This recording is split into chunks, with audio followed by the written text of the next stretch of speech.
It's Phil Lindemann with your Krystal 93 News at 4.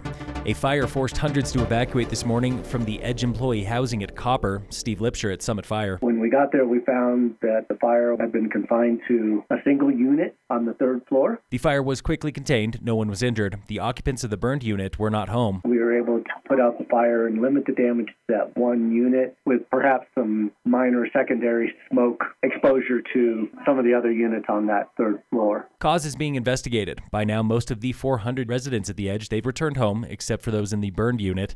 Lipscher and Summit Fire send regards to Red, White, and Blue Fire and Summit Sheriff's Office. Deputies evacuated the lower 2 floors, while firefighters evacuated the upper 3. Is Dillon Amphitheater just too loud? At least 3 neighbors say it is. The town had 3 official complaints this summer. Before now, there was only 1 each season. Events director Jesse Clayfoth assures locals there is a noise ordinance in Dillon. It takes effect at 11 p.m. Every concert is done by 10.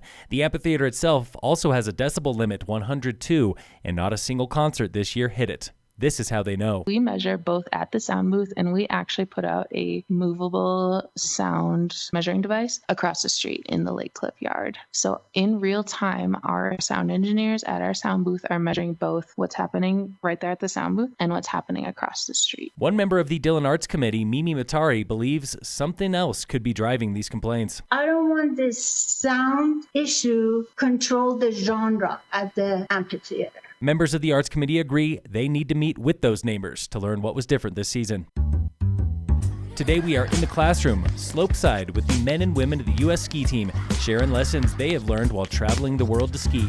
Colorado kid Kyle Nagamir. Work as hard as you can, but I think more than anything, keep doing it for the love of the sport and don't let anything else get in the way of that. Because at the end of the day, I've seen a lot of people that were, awesome skiers and maybe haven't made it to this level because they didn't love it enough to be worth sacrificing for. 2-time Olympian Trisha Mangan. Never stop believing in yourself, because I really think we are all so much more capable than we think we are. Paula Moltan, currently ranked 8th in the world for slalom. In my brain, I have a couple different key words that I think about while I'm skiing, and I just remind myself of those before I go to the start gate. And then my serviceman / my husband is always telling me that he believes in me, and so in the start gate, I'm always reiterating that I believe in me and I belong there. Thanks again for going in the classroom. Proudly presented by Heavenly Times Hot Tubs and Billiards and Boost Oxygen for inspiration.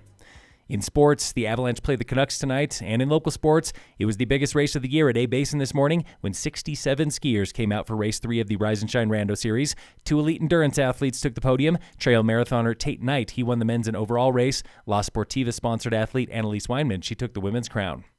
Phil Lindemann, Krystal 93 News.